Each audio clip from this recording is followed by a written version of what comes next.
हाँ जी, सभी को नमस्कार। तो एनटीपीसी का एग्ज़ाम आ गया सर, और हम आपके लिए कुछ जीएस के रिवीजन लेक्चर लेके आए हैं जो अल्टीमेट आपके लिए गेम चेंजर होंगे।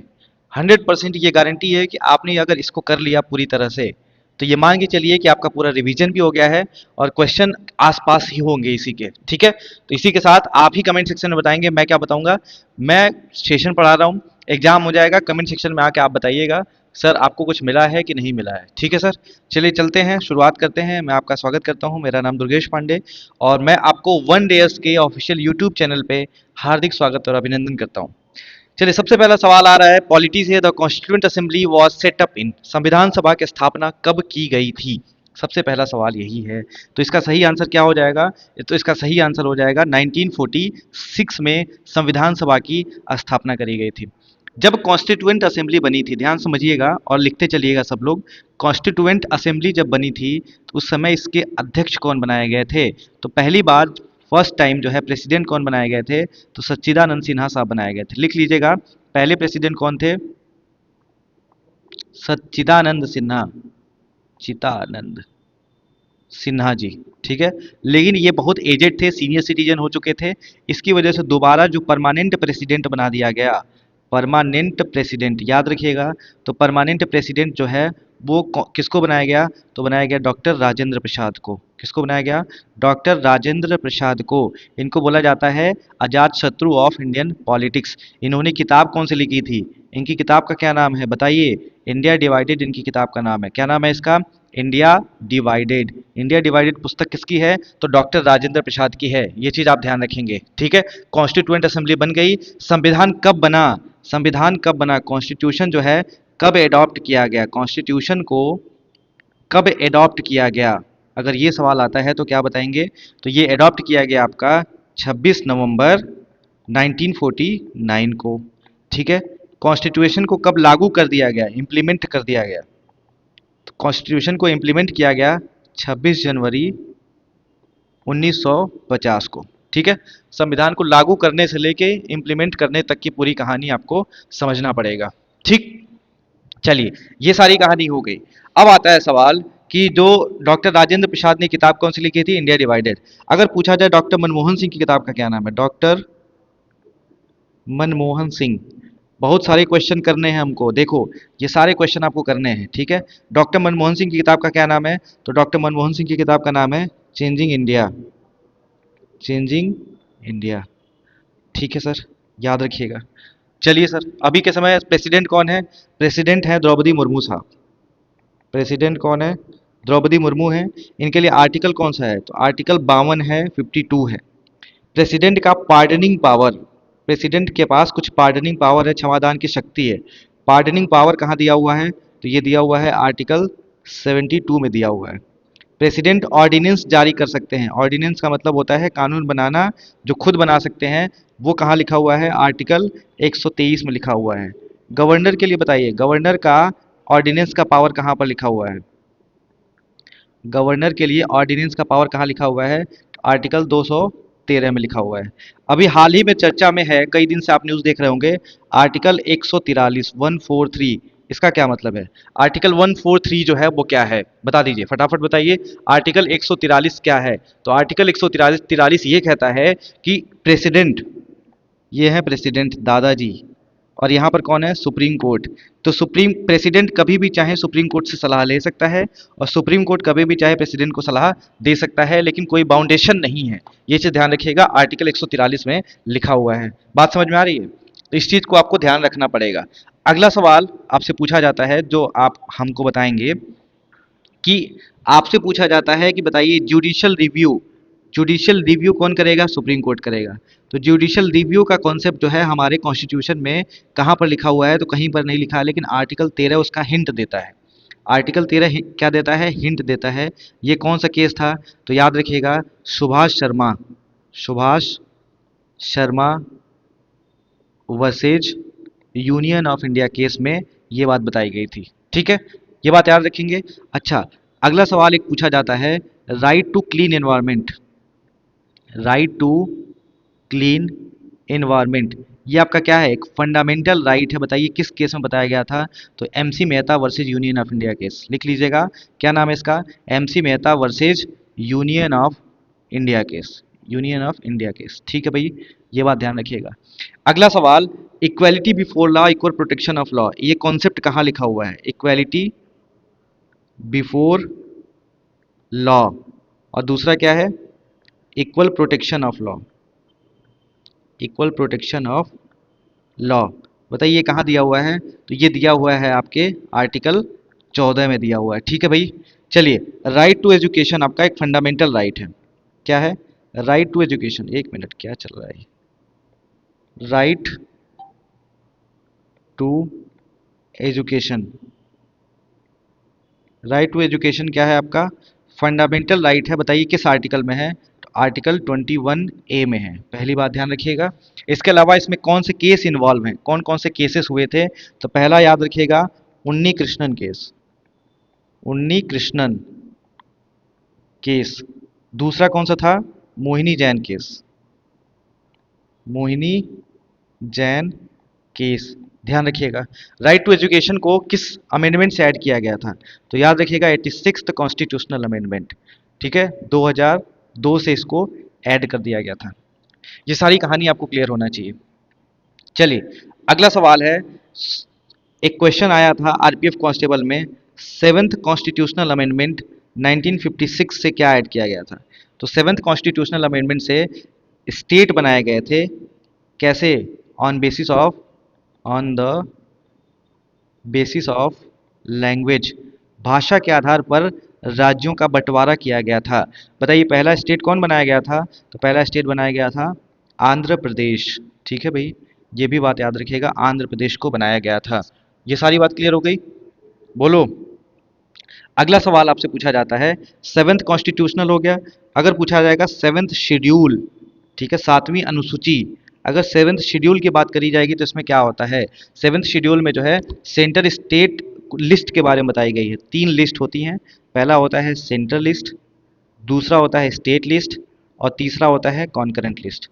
सेंट्रल लिस्ट पे कानून कौन बनाता है, सेंट्रल गवर्नमेंट बनाती है, और स्टेट पे स्टेट बनाता है, कॉन्करेंट में सेंटर और स्टेट दोनों बनाता है। ये चीज़ भी आपको ध्यान रखना होगा।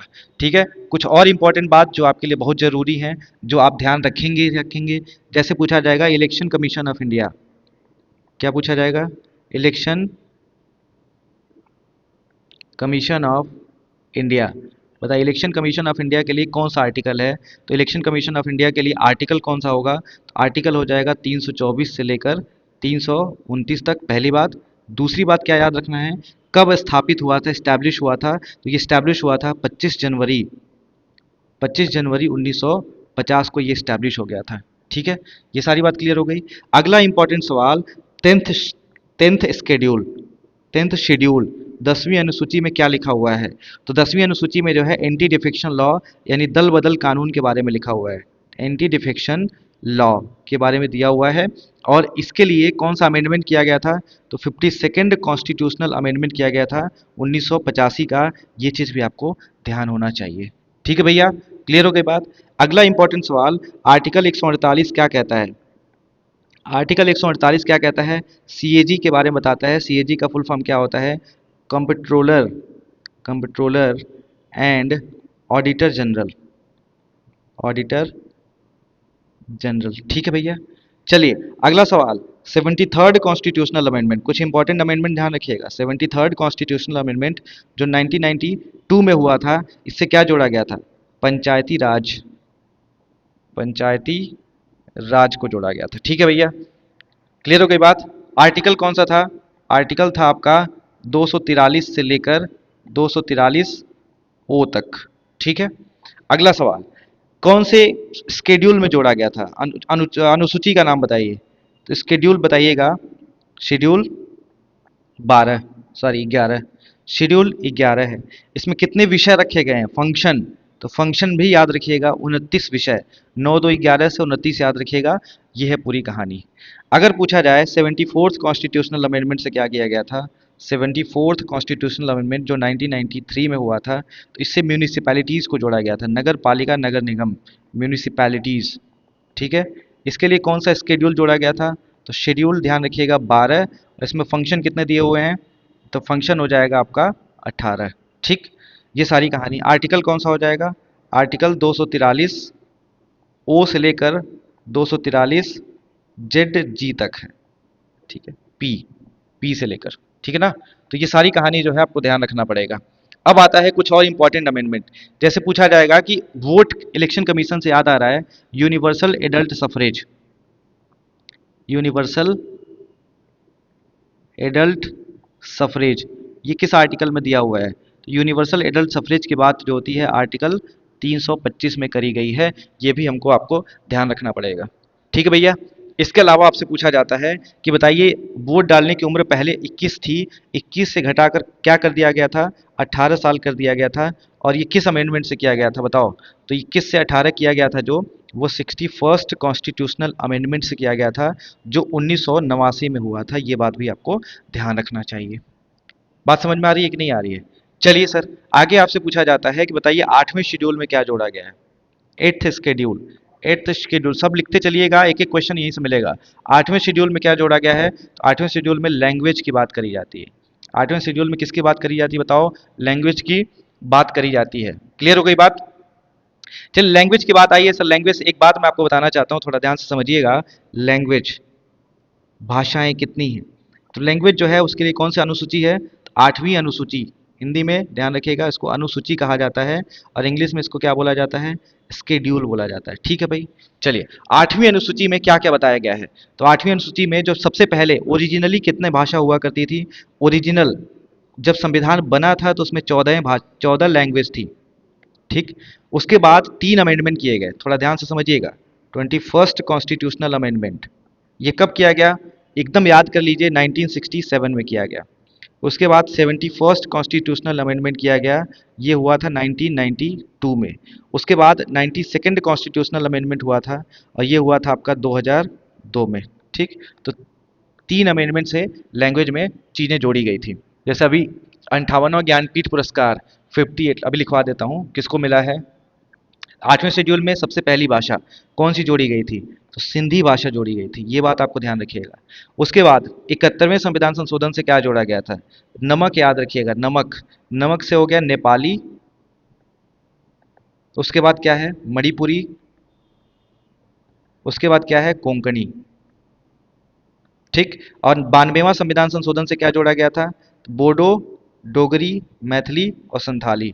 ठीक है, लिख लीजिएगा, बोडो, डोगरी, मैथिली और संथाली। ठीक है भैया। तो ये सारी कहानी जो है आप और हम मिलकर इसको ध्यान रखेंगे। चलिए भाई, आगे देखिए अगला सवाल। अगला सवाल आपसे ये पूछा जाता है, ये तो सर हो गई बात। हाँ, अभी मैंने ज्ञानपीठ की बात करी थी, तो 58th ज्ञानपीठ, इसको ज्ञानपीठ पढ़ा जाता है, ज्ञानपीठ अवार्ड। और 59th Jnanpith award, 59th Jnanpith award.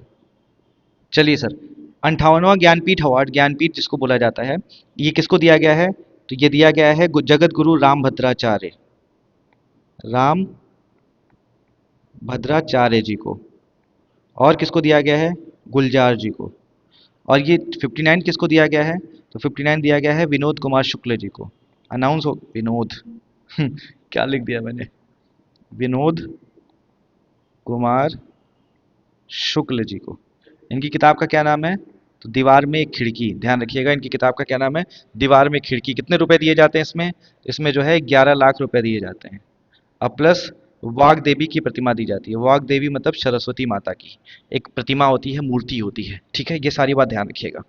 Clear हो गई बात। चलिए इसी बात पे बता दीजिए, ज्ञानपीठ अवार्ड के बात पे बता दीजिए, जीएसटी, जीएसटी को क्या बोला जाता है, तो गुड्स एंड सर्विसेज टैक्स बोला जाता है। ये जो है किस अमेंडमेंट से लाया गया था, तो ये याद रखिएगा 101st कॉन्स्टिट्यूशनल अमेंडमेंट जो 2016 में हुआ था, उससे लाया गया था। पहली बात, जीएसटी काउंसिल कहाँ लिखा हुआ है, कॉन्स्टिट्यूशन में कहाँ पर लिखा हुआ है जीएसटी काउंसिल होगा, तो आर्टिकल 279A में लिखा हुआ है। इसके हेड कौन होंगे, जीएसटी काउंसिल के हेड कौन होंगे, तो याद रखिएगा निर्मला दीदी हैं इस समय, यानी फाइनेंस मिनिस्टर जो होते हैं वो क्या होते हैं, फाइनेंस मिनिस्टर इसके हेड होते हैं, ये भी बात ध्यान रखिएगा। ठीक है, बात क्लियर हो गई? बताइए सर, क्लियर हुआ? चलिए, अब शेड्यूल की बात हुई है, 8वीं की बात हो गई, तो 5वीं की कैसे छूट जाए।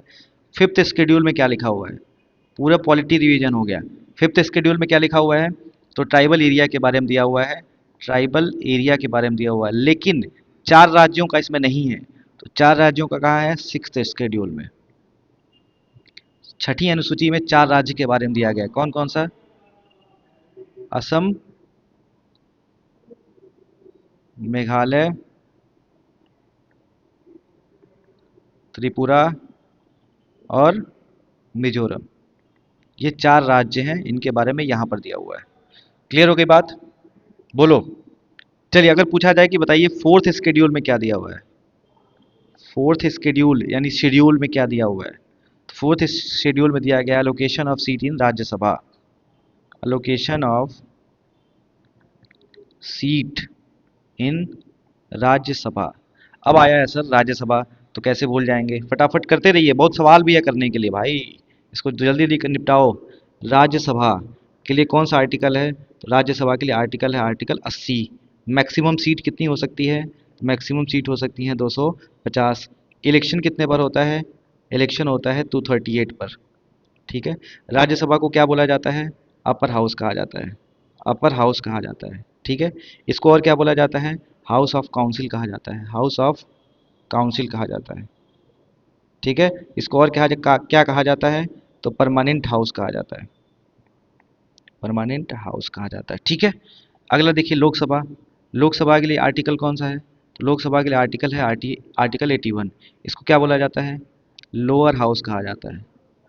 ठीक है, इसको क्या बोला जाता है, हाउस ऑफ पीपल कहा जाता है, हाउस ऑफ पीपल, जनता की घर।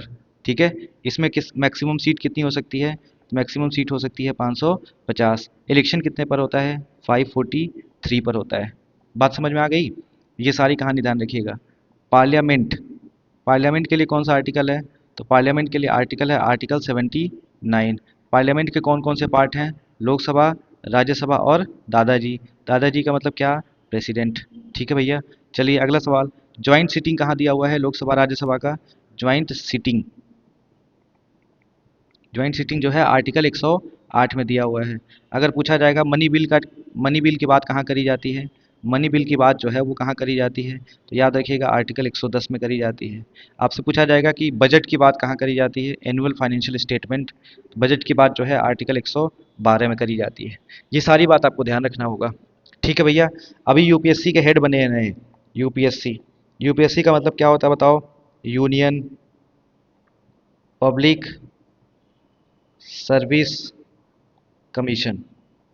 ठीक है, तो union public service commission, union public service commission के लिए आर्टिकल कौन सा है, तो आर्टिकल 315 से लेकर 323 तक है। पहली बात, यूपीएससी के नए चेयरमैन कौन बनाए गए हैं, चेयरमैन, तो पहले डिफेंस सेक्रेटरी थे डॉक्टर अजय कुमार, डॉक्टर अजय कुमार को क्या बनाया गया है, तो डिफेंस सेक्रेटरी को बनाया गया है यूपीएससी का चेयरमैन। ये सारी बात आपको ध्यान होना चाहिए, बस काम हो जाएगा आपका। बात समझ में आ रही है? चलिए सर, इतनी बात आपको क्लियर हो गई, तो कुछ और बात बता दीजिए, बताएंगे? प्रीएम्बल जानते हैं, प्रीएम्बल, प्रीएम्बल मतलब कॉन्स्टिट्यूशन का प्रस्तावना।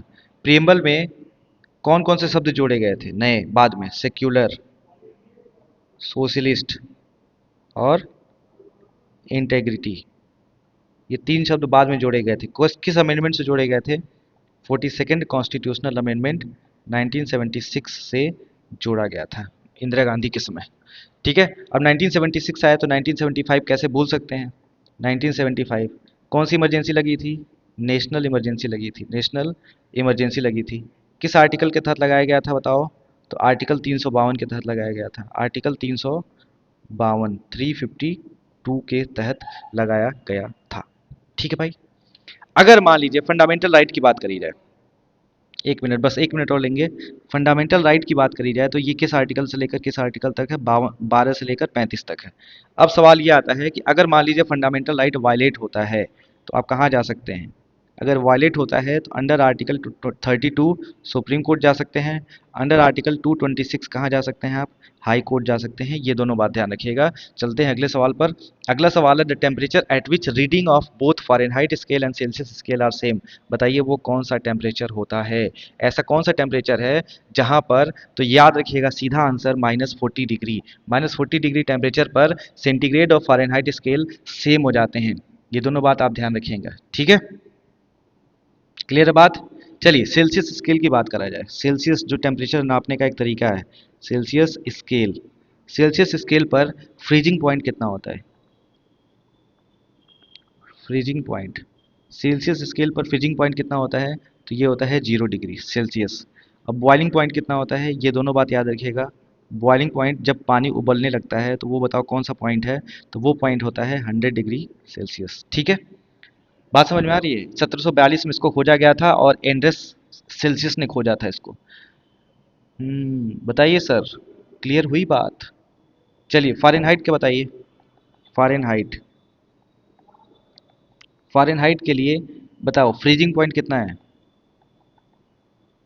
Freezing point. फ़ारेनहाइट के लिए फ्रीजिंग पॉइंट कितना होता है, 32 डिग्री फ़ारेनहाइट। और बॉइलिंग पॉइंट कितना होता है,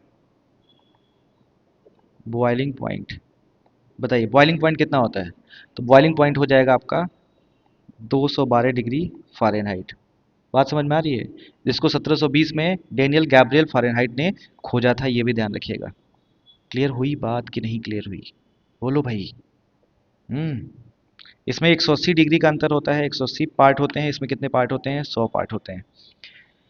तो ये बात तो हमको ध्यान रखनी ही रखनी है, क्यों, क्या कहते हो। चलिए बताइए सेल्सियस, फ़ारेनहाइट और केल्विन, इन तीनों में क्या अंतर, क्या वो होता है, क्या कहते हैं उसको, अंतर। सेल्सियस, फ़ारेनहाइट और केल्विन में क्या एक वो होता है, फार्मूला होता है, बताइए फार्मूले को क्या कहते हैं। सेल्सियस, फ़ारेनहाइट और केल्विन में क्या फार्मूला होता है, जल्दी बताइए। मैं 2 मिनट वेट कर रहा हूँ। सेल्सियस फ़ारेनहाइट फार्मूला बताएंगे कि नहीं बताएंगे। अच्छा पूछा जाए सी और एफ के बीच में रिलेशन बताइए, सी और एफ के बीच में रिलेशन। तो सी का याद रखिएगा 5/9 और एफ -32। बात समझ में आ रही है। अगर मैं 5 को इधर भेज दूँ, ठीक है, तो 9c/5 is equal to F-32। ये आपके एग्जाम में आ चुका है सवाल। बात समझ में आ रही है कि नहीं आ रही है, बोलो। अगर f की वैल्यू निकालनी हो तो मैं इसको लिख सकता हूँ 9/5c + 32। तो ये सारी बात ध्यान रखिएगा, जो भी फॉर्मूला है इसको बोलना नहीं है आपको। बात खत्म हो गई। चलिए केल्विन और इसमें क्या वो होता है, जैसे पूछा जाए, बताइए इन दोनों में जो है क्या रिश्ता है। तो याद रखिएगा पूरा formula c/5 is equal to F-32/9 is equal to K-273.15 is equal to Reaumur में अगर आ जाएगा तो र्यूमर/4। ये होता है आपका टोटल फार्मूला, और इस बात को आपको ध्यान रखना पड़ेगा, ठीक है ना। तो ये फार्मूला आपको नहीं भूलना है किसी भी कंडीशन में, ये फार्मूला आपको नहीं भूलना चाहिए। क्यों भाई, क्लियर है बात कि नहीं क्लियर है। चलिए अब कुछ और बात हो जाए, जब हो ही रही बात तो कुछ और भी बात हो जाए। जैसे पूछा जाएगा ह्यूमन डेवलपमेंट, ह्यूमन डेवलपमेंट में क्या चीज़ें देखी जाती हैं, या ह्यूमन डेवलपमेंट इंडेक्स में क्या क्या चीज़ें देखी जाती हैं। तो सबसे पहला देखा जाए 3 चीज़ें देखी जाती हैं, 1, 2 और 3। तो तीनों बात ध्यान रखना है। पहला लाइफ एक्सपेक्टेंसी, जीवन प्रत्याशा कितनी है, ठीक। दूसरा क्या देखा जाता है, हेल्थ देखा जाता है, स्वास्थ्य। तीसरा क्या देखा जाता है, एजुकेशन देखा जाता है। 1 मिनट, ठीक। तो ये दोनों बात ध्यान रखिएगा, इसमें क्या क्या देखा जाता है।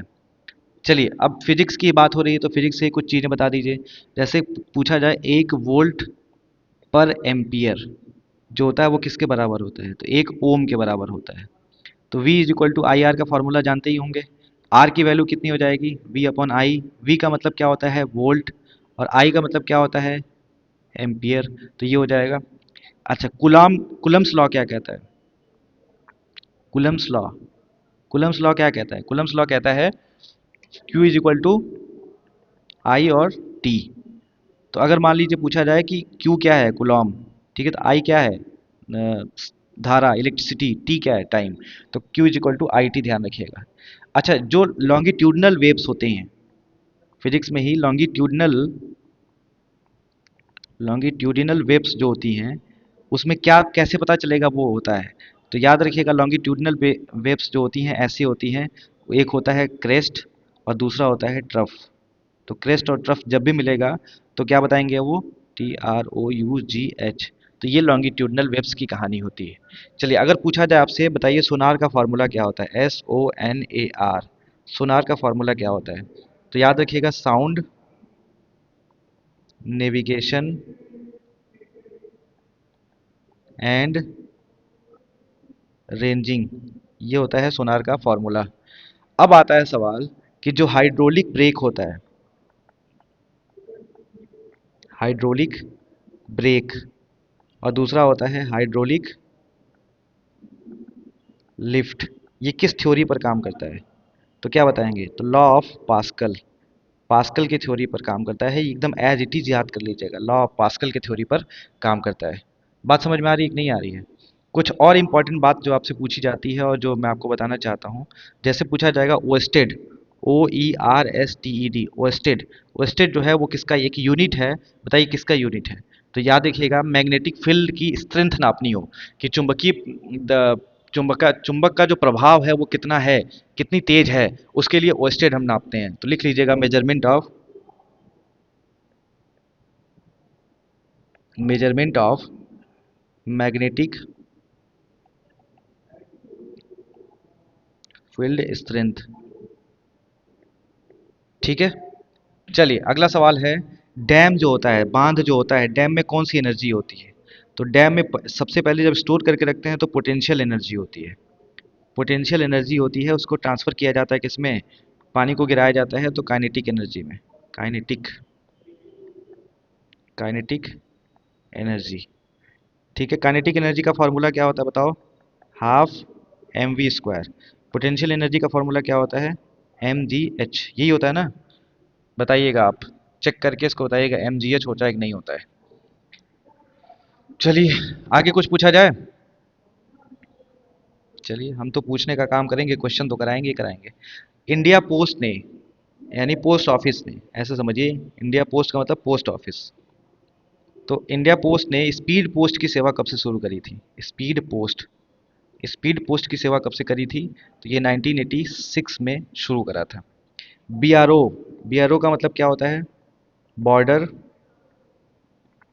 Road organisation. Border road organisation, ये कब बना था? तो 1960 में बना था। ठीक है। एडीबी, एडीबी का मतलब क्या होता है? Asian development bank. Asian development bank. तो एशियन डेवलपमेंट बैंक जो है वो कब बना था? 1966 में बना था। और इसका हेड क्वार्टर कहाँ है बताओ? हेड क्वार्टर पड़ता है आपका मनीला में। और मनीला कहाँ पड़ता है बताओ? फिलीपींस में पड़ता है। और फिलीपींस कहाँ, कौन सा देश है? तो साउथ ईस्ट एशियन देश है। ठीक है। चलिए, अगला सवाल, एक एग्जाम में सवाल आया था आपके आरपीएफ कांस्टेबल में, कि नेताजी सुभाष चंद्र बोस एयरपोर्ट कहाँ है? नेताजी सुभाष चंद्र बोस एयरपोर्ट, बताइए कहाँ है? तो नेताजी सुभाष चंद्र बोस एयरपोर्ट जो है उसको कोलकाता एयरपोर्ट के नाम से जाना जाता है, कोलकाता एयरपोर्ट। पुराना नाम क्या हुआ करता था? तो इसको पुराना नाम also known as Dum Dum airport, Dum Dum airport कहा जाता था। ठीक है भैया। अब सुभाष चंद्र बोस की बात आई है तो सुभाष चंद्र बोस को कैसे भूल जाएंगे? सुभाष चंद्र बोस, SC बोस, कांग्रेस के अधिवेशन में, कांग्रेस के सेशन में प्रेसिडेंट प्रेसिडेंट कब बने थे? तो 1938 में इनको हरिपुरा सेशन का अध्यक्ष बनाया गया था। हरिपुरा सेशन का क्या बने थे? ये अध्यक्ष बने थे। 1939 में रिजाइन दे देते हैं कांग्रेस से, रिजाइन फ्रॉम कांग्रेस। और उसके बाद रिजाइन करने के बाद ये क्या हो गए? रिजाइन करने के बाद 1939 में क्या बनाते हैं ये? 1939 में बनाते हैं फॉरवर्ड ब्लॉक, फॉरवर्ड ब्लॉक बनाते हैं। ठीक है। इनकी किताब का क्या नाम था, बुक, इनकी बुक का क्या नाम था बताइए। बुक का नाम था इंडिया स्ट्रगल, इंडिया स्ट्रगल। ठीक है भैया, तो इस चीज़ को आपको ध्यान रखना पड़ेगा। बात समझ में आ रही है? चलिए कुछ और बात हो जाए, कुछ और बात कर लिया जाए। क्यों? एक मेरे मन में सवाल आ रहा है, तो आप ज़रूर इंजॉय करेंगे। Fifth 5 year plan, 5 year plan, fifth 5 year plan बहुत इंपॉर्टेंट प्लान है। ठीक है, सबसे पहला सवाल, इसमें नारा क्या दिया गया था? तो नारा दिया था गरीबी हटाओ का नारा। गरीबी हटाओ का नारा कब दिया गया था? तो फिफ्थ 5 ईयर प्लान में दिया गया था।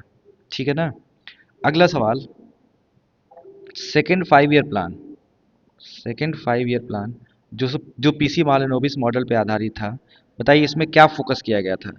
तो याद रखिएगा, बहुत तेज़ी से इंडस्ट्रियलाइजेशन, रैपिड इंडस्ट्रियलाइजेशन, इंडस्ट्रियलाइजेशन के लिए फोकस किया गया था। सेकेंड 5 ईयर प्लान में सर्विस सेक्टर को बढ़ावा दिया गया, पहले पर एग्रीकल्चर को, लेकिन दूसरे पर सर्विस सेक्टर को बढ़ावा दिया गया। फर्स्ट 5 ईयर प्लान, FYP लिख रहा हूँ, इसमें एग्रीकल्चर को बढ़ावा दिया गया। एग्रीकल्चर, यहीं से आया था क्या? इंडिया में ग्रीन रिवॉल्यूशन, ग्रीन रिवॉल्यूशन। और इंडिया में फादर कौन है ग्रीन रिवॉल्यूशन के? बताओ, इंडिया में ग्रीन रिवॉल्यूशन के फादर कौन है? इंडिया में ग्रीन रिवॉल्यूशन के फादर, बोलो भाई, MS स्वामीनाथन जी हैं क्या? बोलो। तो MS स्वामीनाथन जी। ठीक है, तो ये चीज़ आप ध्यान रखिएगा। और ऐसे पूछा जाए कि ग्रीन रिवॉल्यूशन के फादर कौन है पूरे वर्ल्ड में, तो क्या बताएंगे आप? नॉर्मल, नॉर्मन, अरे यार, नॉर्मन बोरलॉग। ठीक है ना। तो ये सारी बात ध्यान रखिएगा। इन्होंने क्या वर्ल्ड फूड प्राइज शुरू किया था, वर्ल्ड फूड प्राइज अवार्ड देना शुरू किया था। तो ये सारी कहानी हमको ध्यान रहना चाहिए। बात समझ में आ रही है? चलिए, एजुकेशन, ध्यान समझिएगा, एक सवाल पूछ रहा हूँ, एजुकेशन, हेल्थ और बैंकिंग, ये तीनों किस सेक्टर की इकोनॉमी है? Primary, secondary, tertiary. तो आप सीधा आंसर दीजिएगा, टर्शरी सेक्टर, सर्विस सेक्टर है ना, टर्शरी सेक्टर इकोनॉमी में आता है। तो प्राइमरी सेक्टर में कौन आता है बताओ? प्राइमरी सेक्टर में कौन आता है? प्राइमरी सेक्टर में कौन आता है? तो क्या बोलेंगे? एग्रीकल्चर। एग्रीकल्चर जो है वो प्राइमरी सेक्टर का प्रोडक्ट होता है। चलिए, अगर पूछा जाए सेकेंडरी सेक्टर में कौन आता है? सेकेंडरी सेक्टर, बोलो भैया, सेकेंडरी सेक्टर में कौन आएगा? तो सेकेंडरी सेक्टर में आता है इंडस्ट्री और मैन्युफैक्चरिंग, मैन्युफैक्चरिंग। ठीक है, ध्यान रखिएगा। सबसे ज़्यादा सीजनल एम्प्लॉयमेंट, अनएम्प्लॉयमेंट किस में देखने को मिलता है? सीजनल अनएम्प्लॉयमेंट, सीजनल अनएम्प्लॉयमेंट जो है वो किस में देखने को मिलता है? तो याद रखिएगा, एग्रीकल्चर में सबसे ज़्यादा देखने को मिलता है। एग्रीकल्चर, सीजन चल रहा है तो सब काम कर रहे हैं, सीजन नहीं चल रहा है सब बेरोजगार हैं। ठीक है ना। तो ये चीज़ हमको ध्यान रखना होगा। क्लियर हो गई बात? चलिए, रूरल डेवलपमेंट, कहा जाएगा कि कहीं रूरल डेवलपमेंट हो रहा है, इसका क्या मतलब है? गांव का विकास हो रहा है, रूरल डेवलपमेंट हो रहा है। तो इसमें दो चीज़ें ध्यान रखिएगा, पहला quality of life, quality of life सुधर रही है कि नहीं सुधर रही है। दूसरा, इकोनॉमिक का कंडीशन कैसा है, इकोनॉमिक कंडीशन, इकोनॉमिक कंडीशन अच्छा हुआ कि नहीं हुआ, ये दोनों चीज़ इसमें देखा जाता है। लेकिन एक चीज़ का और ध्यान रखिएगा, अगर मान लीजिए रूरल डेवलपमेंट की बात करी जाएगी तो कौन सा बैंक बनाया गया था? रूरल डेवलपमेंट के लिए कौन सा बैंक बनाया गया था? RRB बनाया गया था, रीजनल रूरल बैंक, RRB। लिख लीजिएगा, फुल फॉर्म क्या होता है? Regional rural bank. किस कमेटी की रिकमेंडेशन पर आया था बताओ? नरसिम्हन कमेटी, नरसिम्हन कमेटी के रिकमेंडेशन पर ये बनाया गया था। चलिए आगे बढ़ा जाए। आगे आपसे सवाल पूछा जा रहा है कि बताइए RRB को रेगुलेट कौन करता है? RRB का पापा कौन है? तो याद रखिएगा, नाबार्ड है। क्या है पापा? नाबार्ड। नाबार्ड का फुल फॉर्म क्या होता है? National bank for agriculture and rural development. NABARD का हेडक्वार्टर कहाँ है? मुंबई में। किस कमेटी के रिकमेंडेशन पर लाया गया था इसको? B Sivaraman committee. B Sivaraman committee, ठीक। और नाबार्ड कब बना था? तो याद रखिएगा 12 जुलाई 1982 को बना था, ठीक है ना। तो ये सारी कहानी तो हमको ध्यान होना ही चाहिए। पहला आरआरबी कब खुला था? 2 अक्टूबर 1975। कहाँ पर? मुरादाबाद। मुरादाबाद कहाँ पड़ता है? यूपी में पड़ता है। और वहाँ पर बनाया गया था क्या? प्रथमा बैंक। प्रथमा बैंक बनाया गया था, ठीक है ना। तो ये सारी कहानी आप ध्यान रखिएगा। चलिए आगे सवाल, एक दो क्वेश्चन और बस। जीडीपी। जीडीपी में सबसे ज़्यादा कौन पार्टिसिपेट करता है? एग्रीकल्चर। अभी भी एग्रीकल्चर सबसे ज़्यादा जीडीपी में पार्टिसिपेट करता है। दूसरा क्वेश्चन, 2011 का जो सेंसस हुआ था, सेंसस, वो जो उसमें लिटरेसी रेट था, साक्षरता दर, लिटरेसी रेट कितना था? तो लिटरेसी रेट हुआ करता था 74.04%, ठीक है ना। तो ये सारी कहानी आप ध्यान रखिएगा। क्लियर हुई बात? अब दो चीज़ और बता दीजिए फटाफट, चीज़ें हमारी ख़त्म होनी, फिर अगले क्वेश्चन पे चला जाए। देखिए, एक नाम है हरि प्रसाद चौरसिया का। हरि प्रसाद चौरसिया, ये क्या बजाते हैं? तो ये बांसुरी बजाते हैं, ध्यान रखिएगा, ठीक है। अगर पूछा जाए आपसे जाकिर हुसैन, अल्लाह रखा और पंडित किशन महाराज, पंडित किशन महाराज, ये लोग क्या बजाते हैं? तो ये तबला बजाते हैं, ये भी ध्यान रखिएगा, ठीक है ना। बोलो। चलिए आगे बढ़ा जाए। अगला सवाल है chemical formula for sulphurous acid. Sulphurous acid के लिए क्या होता है? H2SO3। लेकिन H2SO4 किसके लिए होता है बताओ? सल्फ्यूरिक एसिड के लिए होता है, सल्फ्यूरिक एसिड। बात समझ में आ रही है? HNO3 किसके लिए होता है? HNO3 जो होता है वो नाइट्रिक एसिड के लिए होता है, नाइट्रिक एसिड के लिए होता है। एसिटिक एसिड के लिए कौन सा फार्मूला होता है बताओ? एसिटिक एसिड CH3OH, ठीक है। एसिटिक एसिड किस में पाया जाता है? विनेगर में पाया जाता है। चलिए ऑक्जेलिक एसिड किस में पाया जाता है? ऑक्जेलिक एसिड, तो याद रखिएगा पालक, पालक को पालक भी लिख लीजिए, इसको इंग्लिश में लिखा जाता है स्पिनच, ठीक है। और टमाटर, टोमेटो, ठीक है, इसमें पाया जाता है ऑक्जेलिक एसिड। आपसे पूछा जाएगा टार्टेरिक एसिड किस में पाया जाता है? टार्टेरिक एसिड, तो टार्टेरिक एसिड बताएंगे आप, टैमरिंड में पाया जाता है, टैमरिंड में पाया जाता है, ठीक है।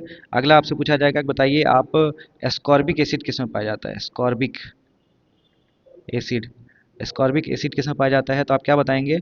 ये पाया जाता है आपका उसमें आंवला में, सबसे ज़्यादा आंवला में पाया जाता है, उसके बाद जो है ऑरेंज में पाया जाता है। आपसे पूछा जाएगा कि बताइए लेमन में क्या पाया जाता है? लेमन, लेमन में बताएंगे सिट्रिक एसिड पाया जाता है, खट्टे फल सिट्रिक एसिड पाया जाता है। आपसे पूछा जाएगा लैक्टिक एसिड किस में पाया जाता है? लैक्टिक एसिड, तो लैक्टिक एसिड के लिए क्या बताएंगे? मिल्क और दही, कर्ड, ठीक है ना। ये सारी कहानी तो आपको बताना ही पड़ेगा। एस्कॉर्बिक एसिड को ही क्या बोला जाता है? विटामिन सी बोला जाता है। डेली विटामिन, किस विटामिन की जरूरत डेली पड़ती है? क्योंकि वो पानी में घुलनशील होता है, डेली होती है क्योंकि पानी से वो यूरिन पास आउट करते ही निकल जाता है। तो विटामिन सी की ज़रूरत आपको डेली पड़ती है, ठीक है। बी और सी दोनों की, सी एंड बी, इसको लिख लीजिएगा, बी की भी ज़रूरत होती है। चलिए विटामिन बी वन का क्या नाम है?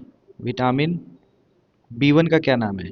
विटामिन बी वन का नाम है थायमीन, ठीक है। बी टू का क्या नाम है? बी टू का नाम है राइबोफ्लेविन। विटामिन बी थ्री का क्या नाम है? बी थ्री का नाम होता है नियासिन। विटामिन बी फाइव का क्या नाम होता है? विटामिन बी फाइव का नाम होता है pantothenic acid. Pantothenic acid. Vitamin B6 का क्या नाम होता है? B6 जो होता है वो पायरिडॉक्सिन होता है, पायरिडॉक्सिन। विटामिन B7 क्या होता है? बायोटीन होता है। विटामिन B9 क्या होता है? फोलिक एसिड होता है। ठीक है। विटामिन B12 क्या होता है? ये होता है साइनोकोबालामीन, साइनोकोबालामीन। ठीक है ना। तो ये सारी कहानी जो है आपको ध्यान रखना पड़ेगा। तो ये सारे विटामिन की कहानी हो गई जो आपको पता होना चाहिए। अगला सवाल। जो सोल्डर होता है, सोल्डर तार जोड़ने वाला, वो किससे बना होता है? Pb+SN से बना होता है। स्टील किससे बना होता है? तो स्टील जो होता है लोहा, क्रोमियम, निकिल और कार्बन से बना होता है। तो ये चीज़ भी आप हमको ध्यान रखिएगा, आप भी ध्यान रखिएगा, हमको भी ध्यान रखवाइएगा। चलिए आगे एक क्वेश्चन पूछा जा रहा है कि बताइए गैलुसाक का नियम क्या है? गे लुसाक लॉ, जिसको बोला जाता है third gas law. Third gas law, बताइए ये कौन सा लॉ है? तो याद रखिएगा, इसको बोला जाता है प्रेशर जो होता है वो डायरेक्टली प्रोपोर्शनल होता है किसके? प्रेशर डायरेक्टली प्रोपोर्शनल होता है एब्सोल्यूट टेम्परेचर के, एब्सोल्यूट टेम्परेचर के। ठीक है, पहली बात याद रखिएगा। कब? एट कांस्टेंट वॉल्यूम, जब वॉल्यूम कांस्टेंट हो तब। ये बात भी ध्यान रखिएगा। चलो चार्ल्स लॉ क्या कहता है? चार्ल्स लॉ, चार्ल्स लॉ क्या कहता है? बताइए सर। चार्ल्स लॉ कहता है जैसे जैसे टेम्परेचर बढ़ेगा, टेम्परेचर बढ़ेगा वैसे वैसे वॉल्यूम भी क्या होगा? चेंज होगा। वॉल्यूम हमेशा जो होता है टेम्परेचर बढ़ने पर चेंज होता है। कब? कब चेंज होगा? जब प्रेशर और amount of gas, amount of gas दोनों क्या हो? कांस्टेंट हो। ठीक है। तो ये दो नियम जो है ध्यान रखिएगा। बात समझ में आ रही है कि नहीं आ रही है? बोलो। बॉयल का लॉ क्या कहता है? बॉयल्स लॉ, बॉयल का नियम क्या कहता है? बॉयल का नियम ये कहता है कि प्रेशर जो होता है, प्रेशर जो होता है वो इन्वर्सली प्रोपोर्शनल होता है वॉल्यूम के। यानी वॉल्यूम बढ़ेगा तो प्रेशर घटेगा, प्रेशर बढ़ेगा तो वॉल्यूम बढ़ेगा। चलिए आगे कुछ सवाल पूछा जा रहा है। रेडियो एक्टिविटी के लिए यूनिट क्या होती है? रेडियो एक्टिविटी किसी की चेक करनी है तो उसके लिए कौन सी यूनिट है? जैसे दूरी को देखना है तो किलोमीटर हमारे पास है। तो रेडियो एक्टिविटी के लिए कौन सा यूनिट है? तो याद रखिएगा क्यूरी यूनिट। क्यूरी जो होता है वो रेडियो एक्टिविटी के लिए यूनिट होता है। मैडम क्यूरी ने किसकी किसकी खोज करी थी? तो एलिमेंट का नाम याद रखिएगा। एलिमेंट में दो नाम याद रखिएगा, पोलोनियम और दूसरे का नाम याद रखिएगा रेडियम। पोलोनियम और रेडियम की खोज किसने करी थी? तो ये भी याद रखिएगा मैडम क्यूरी जी ने करी थी। ठीक है भैया, ये सारी कहानी याद रहेगी आपको? बताओ। चलिए और भी कुछ बात हो जाए। पोटेशियम नाइट्रेट, पोटेशियम नाइट्रेट क्या बोला जाता है पोटेशियम नाइट्रेट को? तो पोटेशियम नाइट्रेट को बोला जाता है शोरा, और इसी को बोला जाता है salt Peter, salt Peter. Potassium nitrate का फॉर्मूला क्या होता है? KNO3। ये बात भी ध्यान रखिएगा। बेकिंग सोडा के लिए फॉर्मूला क्या होता है? Baking soda sodium hydrogen carbonate. Baking soda, सोडिया लिख दिया। बेकिंग सोडा के लिए फार्मूला क्या होता है? NaHCO3। चलिए वॉशिंग सोडा के लिए फार्मूला क्या होता है? Sodium carbonate. वॉशिंग सोडा के लिए फार्मूला क्या होता है? Na2CO3। चलिए आगे पूछा जाए कि बताइए कैल्शियम हाइपोक्लोराइड, ठीक है, ब्लीचिंग पाउडर, ब्लीचिंग पाउडर के लिए फार्मूला क्या होता है? तो बताएंगे CaOCl2। अब बताइए जिप्सम के लिए फार्मूला क्या होता है? और पीओपी, पीओपी का मतलब होता है प्लास्टर ऑफ पेरिस। इन दोनों के लिए फार्मूला क्या होता है? बता दीजिए फटाफट। जिप्सम के लिए फार्मूला क्या होता है? कौन बताएगा? जिप्सम का फार्मूला बता दीजिए। हम्म, बोल दीजिए भाई। CaSO4, बोलो। CaSO4.2H2O, और यहाँ पे क्या हो जाएगा? CaSO4.12H2O। ध्यान रखना होगा ये सारी बात। बात समझ में आ रही है कि नहीं आ रही समझ? बोलो। ये सब याद है कि नहीं याद है तुमको? चलिए आगे बढ़ा जाए। अगला सवाल, highest mountain peak of peninsula India is, क्या होगा इसका आंसर? तो बताइए, हाईएस्ट माउंट कौन सा हो जाएगा? तो दोड़ा बेटा इसका सही आंसर होगा। अब सवाल ये है कि दोड़ा बेटा जो है वो किस पर आता है, किस माउंटेन रेंज पर आता है? तो याद रखिएगा, नीलगिरी माउंटेन का पार्ट है। किसका पार्ट है? नीलगिरी माउंटेन का पार्ट है, ये भी ध्यान रखिएगा। इसके अलावा पूछा जाएगा कि वेस्टर्न घाट, जैसे ये इंडिया है, इंडिया में कौन सा पार्ट होगा? ये वेस्टर्न घाट हो गया। और ये क्या हो गया? ईस्टर्न घाट हो गया। तो वेस्टर्न घाट ईस्टर्न घाट जहाँ मिलते हैं वहाँ पर कौन सा माउंटेन होगा? तो ये होगा नीलगिरी माउंटेन। नीलगिरी माउंटेन वहीं पर मिलते हैं। ठीक है, तो ये चीज़ भी हमको ध्यान रखना है। नीलगिरी माउंटेन जो होता है अनामलाई से और पलानी हिल से सेपरेट होता है, उसको छोड़ दीजिएगा फिलहाल। ठीक है, नीलगिरी का हाईएस्ट हिल कौन सा होता है?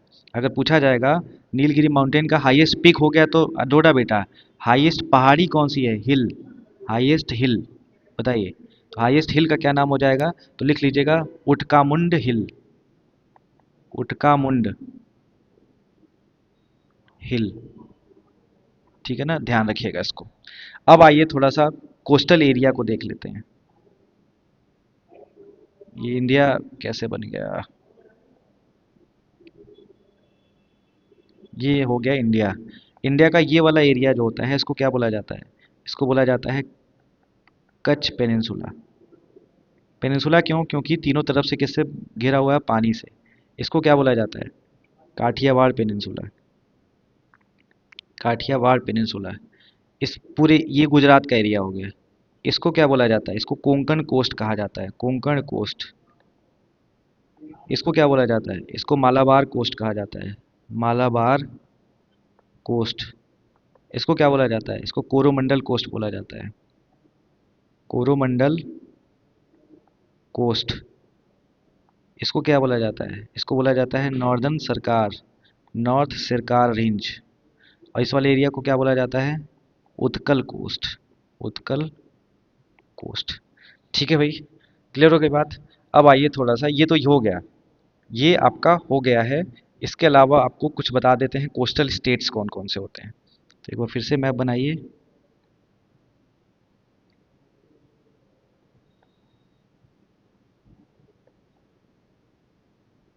ये मान लो इंडिया है, ठीक है, सपोज। इस वाले एरिया को क्या बोलते हैं आप? गुजरात। ये कौन सा एरिया है बताओ? महाराष्ट्र का। ये कौन सा एरिया है? गोवा का। ये कौन सा एरिया है बताओ?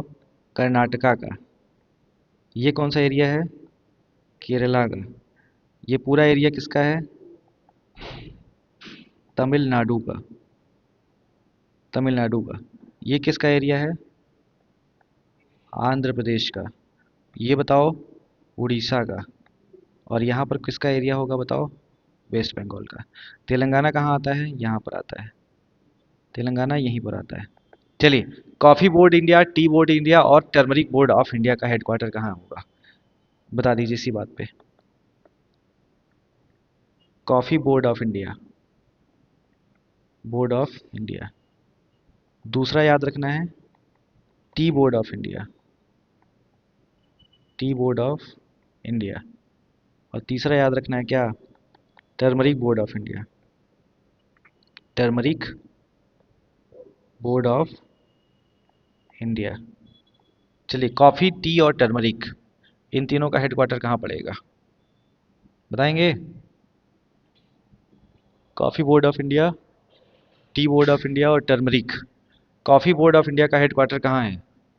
प्लीज़ बताएं। कॉफ़ी बोर्ड ऑफ इंडिया, सोच के बता सकते हैं क्या? कॉफ़ी बोर्ड ऑफ इंडिया कहाँ है? तो ये है आपका बेंगलुरु में, Bengaluru. T board of India कहाँ है? Kolkata. Turmeric board of India कहाँ है? निज़ामाबाद, निज़ामाबाद। निज़ामाबाद कहाँ पड़ता है?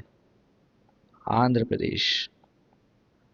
सारी बात आपको ध्यान होना चाहिए। चलिए, बेंगलुरु में कौन सा एयरपोर्ट है? Kempegowda international airport. ध्यान से लिख लीजिएगा, बेंगलुरु में जो एयरपोर्ट है, बेंगलुरु एयरपोर्ट का क्या नाम है?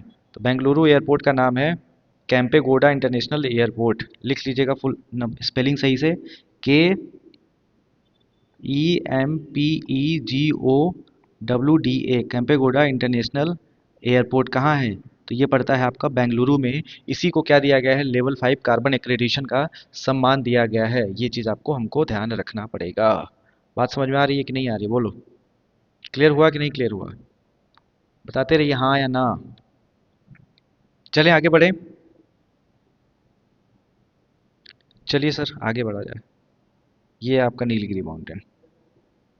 गुवाहाटी जो है वो किस बैंक के किनारे स्थित है? गुवाहाटी जो है ब्रह्मपुत्रा के किनारे स्थित है। गुवाहाटी कहाँ पड़ता है? असम में पड़ता है। चलिए भाई असम आ गया। असम, असम की कैपिटल क्या है? दिसपुर है। ये बात भी ध्यान रखिएगा। असम में एक मेला लगता है जिसका क्या नाम है? अम्बुबाची मेला। अम्बुबाची मेला, ठीक है। अम्बुबाची मेला किस महीने लगता है? ये जून के महीने में लगता है। अम्बुबाची मेला किस मंदिर के पास लगता है? कामाख्या टेम्पल।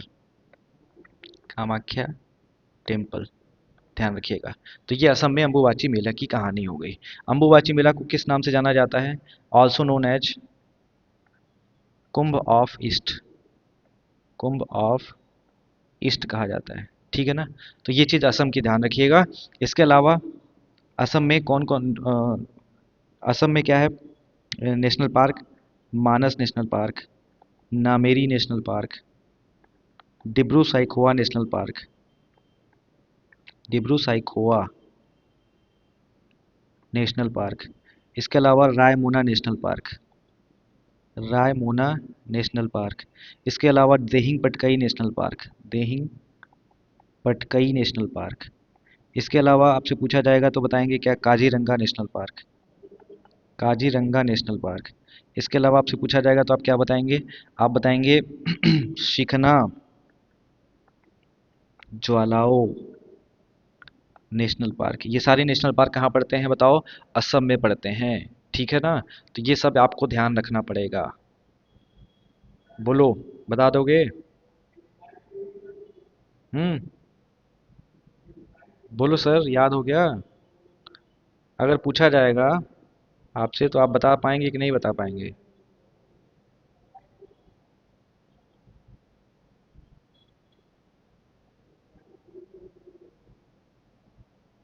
चलिए, अगला आपसे असम में ही पूछा जाएगा कि एक नूना माटी करके, नूना माटी ऑयल फील्ड है।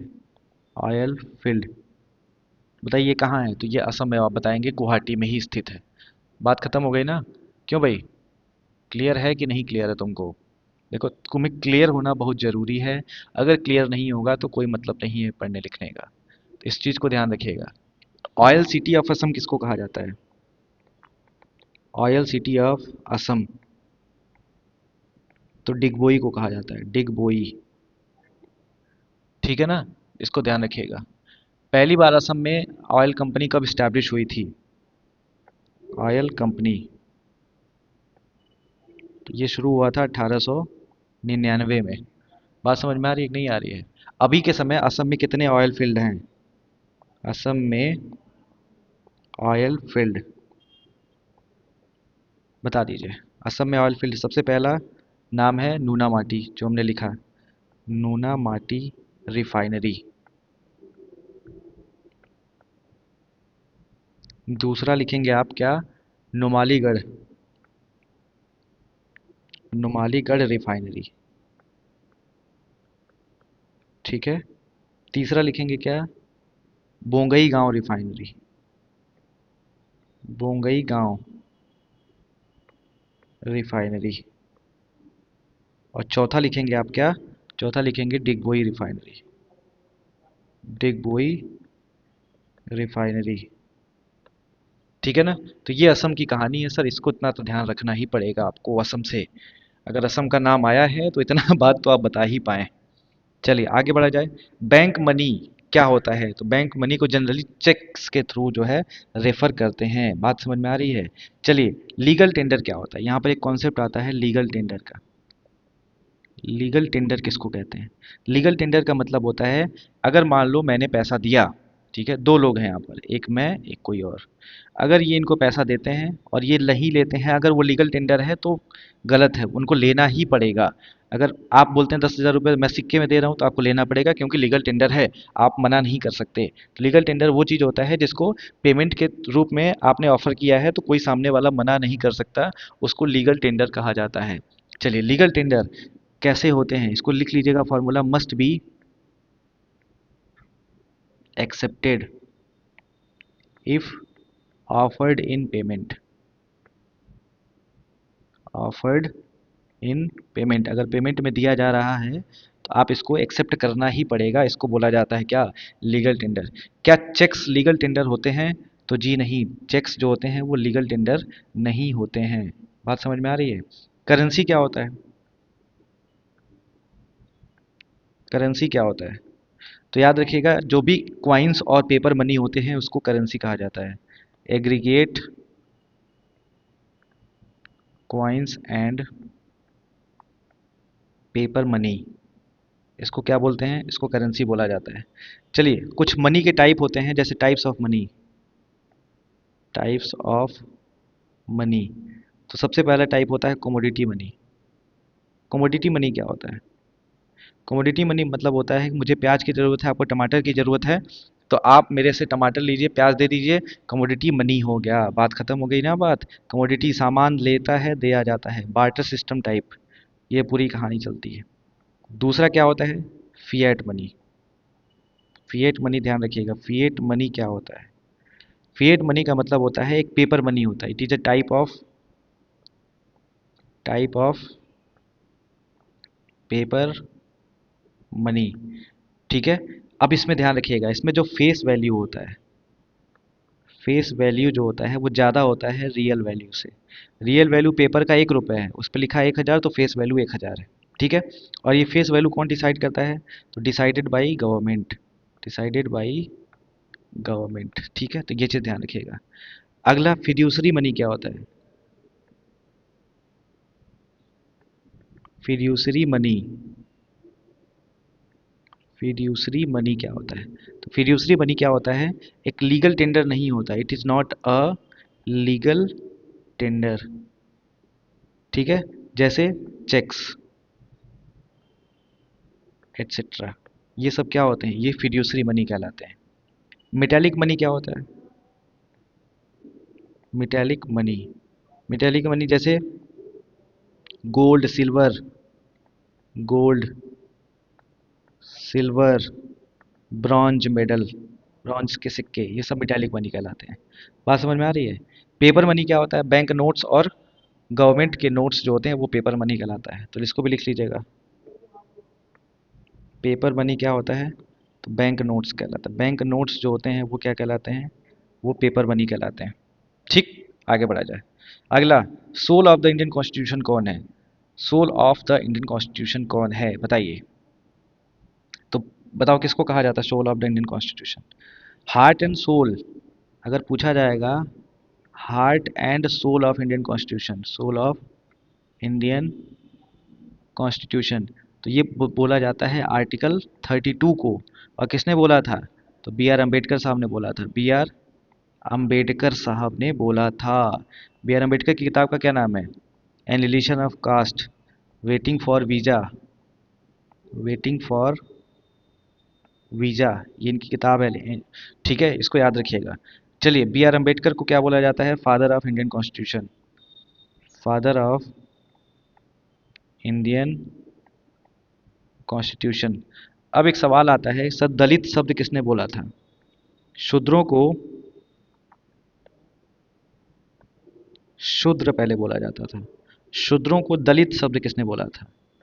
तो दलित शब्द जो है वो ज्योतिबा फूले ने बोला था। मूवी भी आई थी ना हाल ही में, ज्योतिबा फूले ने बोला था। फूले की किताब का क्या नाम है, किस में बोला था? गुलामगिरी में बोला था। ठीक है, फूले ने ही बुक लिखी थी गुलामगिरी, और फूले ने ही शुरू किया था क्या? सत्य शोधक समाज, सत्य शोधक समाज।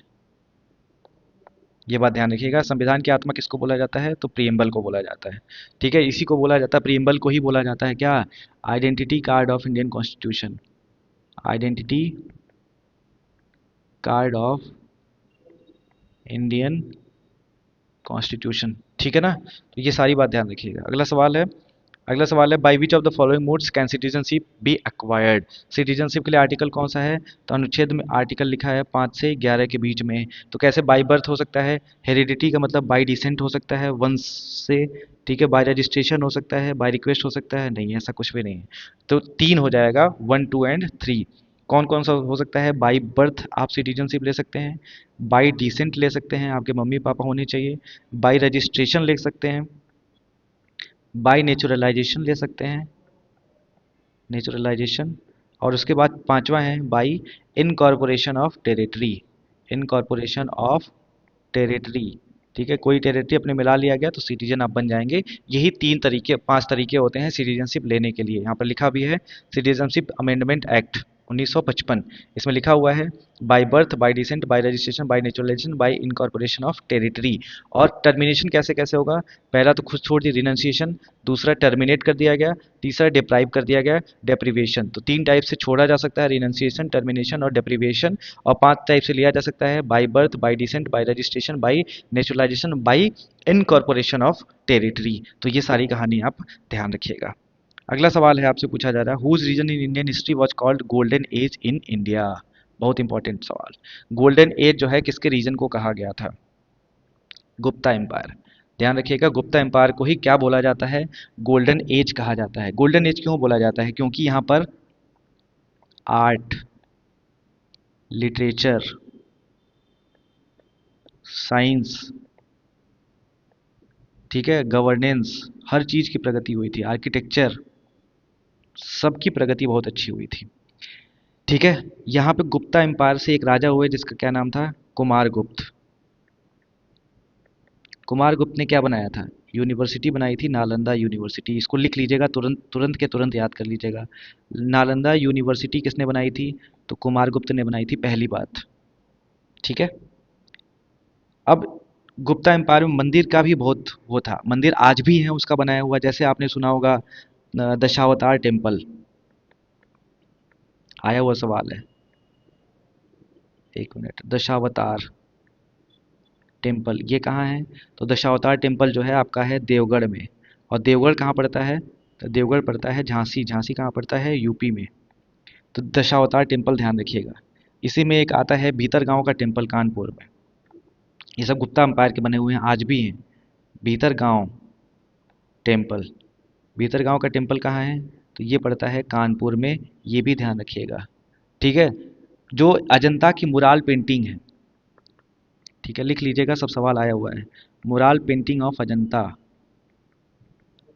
मुराल पेंटिंग ऑफ अजंता, ये तब का किया हुआ है, बताइए ये क्या डिपिक्ट करती है, तो ये बताता है लाइफ ऑफ बुद्धा, बुद्धा के जीवन के बारे में, लाइफ ऑफ बुद्धा, बुद्धा के जीवन के बारे में ये बात बताई जाती है। बात समझ में आ रही है कि नहीं आ रही है, ठीक है। गुप्ता एम्पायर के फाउंडर कौन थे, गुप्ता एम्पायर के फाउंडर थे श्रीगुप्त, श्रीगुप्त। बात समझ में आ रही है, बोलो। हम्म। प्रयाग प्रशस्ति किसने लिखा था, प्रयाग प्रशस्ति है किसका, तो प्रयाग प्रशस्ति जो है वह है समुद्रगुप्त का, समुद्रगुप्त का। प्रयाग प्रशस्ति किसका है, समुद्रगुप्त का है, पहली बात। और प्रयाग प्रशस्ति को किसने लिखा था, हरिशेन ने लिखा था। बात समझ में आ रही है, बोलो। चलिए कुछ किताब का नाम लिख लीजिएगा जो गुप्ता एम्पायर के समय ही बने थे, लिखे गए थे। जैसे पूछा जाएगा मृच्छकटिका, MRICHCHAKATIKA, मृच्छकटिका, ये किसने लिखा है, शूद्रक ने लिखा है। ये सारे ऑथर होंगे इधर वाले।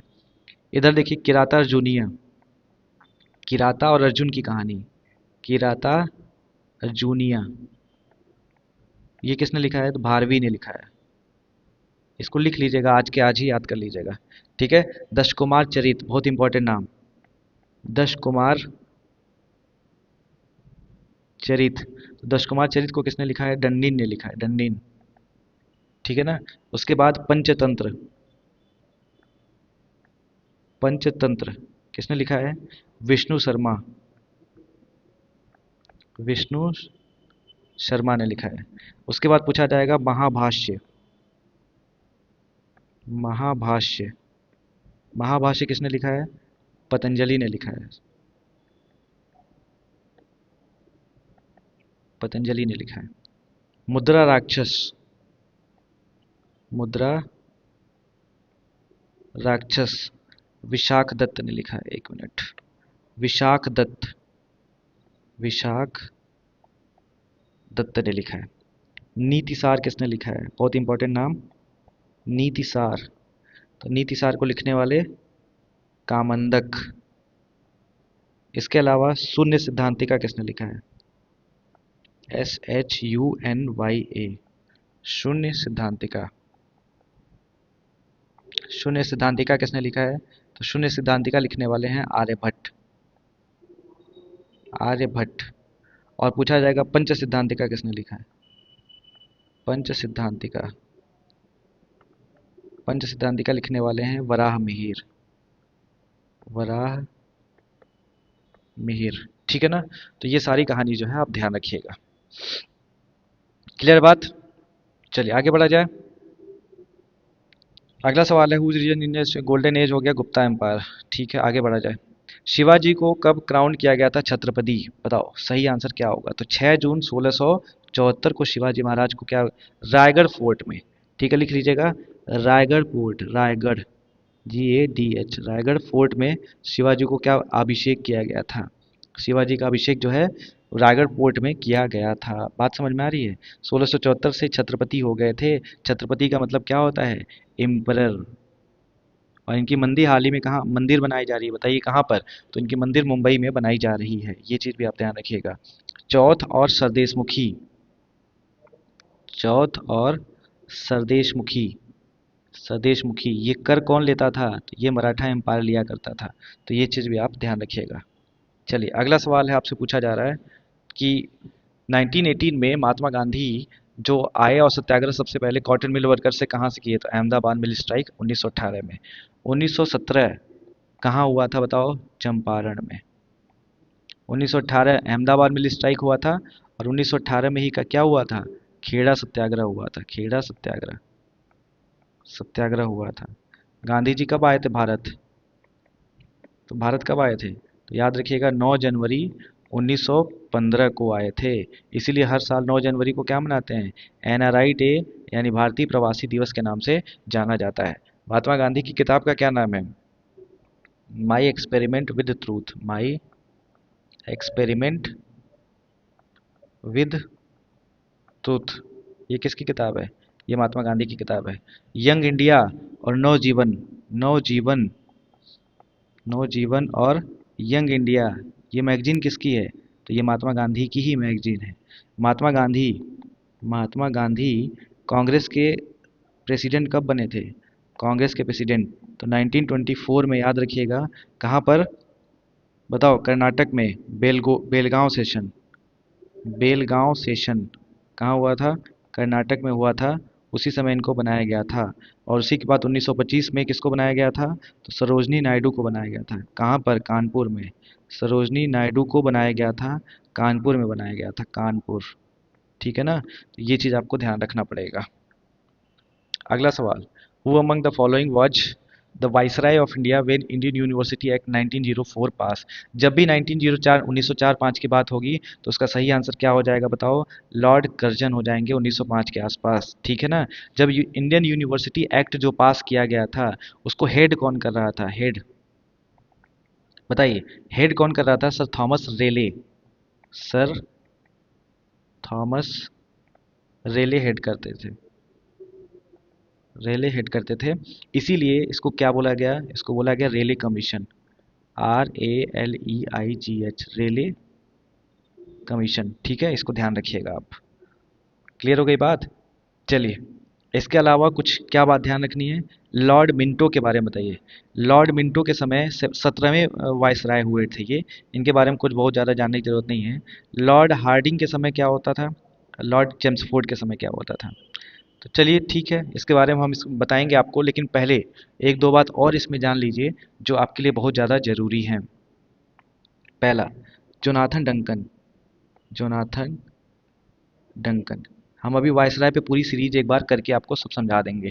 जोनाथन डंकन ने क्या बनाया था बताओ? संस्कृत कॉलेज बनाया था। संस्कृत कॉलेज कहाँ बनाया था? बनारस में। ठीक है। बनारस सेशन कांग्रेस का कब हुआ था? बनारस सेशन ये हुआ था 1905 में ही हुआ था। कौन था उस समय अध्यक्ष? गोपाल कृष्ण गोखले। गोपाल कृष्ण गोखले अध्यक्ष थे। ठीक है ना? तो ये चीज ध्यान रखिएगा। Jonathan Duncan.